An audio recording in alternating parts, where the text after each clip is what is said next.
Hal ini pun membuat komedian Sule penasaran alasan mengapa putrinya ingin pindah rumah. Mendengar pertanyaan sang ayah, putri sambung Natalie Holzer menyebut jika dirinya ingin lebih mandiri. Melalui kanal YouTube Sule Channel pada Jumat tanggal 30 April tahun 2021, Sule menanyakan alasan Putri Delina memilih pindah. Padahal, Putri Delina sedih tak bisa bersama-sama keluarganya. Putri Delina pun menjelaskan alasan dirinya memilih pindah dari rumah Sule.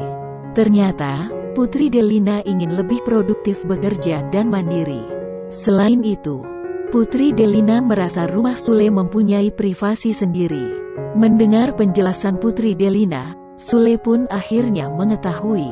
Sule lantas beranggapan bahwa Putri Delina memiliki etika yang luar biasa. Komedian yang identik dengan rambut pirang itu juga menilai Putri Delina punya pemikiran dewasa. Putri Delina mengakui bahwa kedewasaannya merupakan ajaran dari Sule. Sule semakin salut dengan sikap Putri Delina yang tidak nego-nego. Mengingat, banyak remaja seusia Putri Delina yang memanfaatkan kebebasannya dengan hal-hal negatif.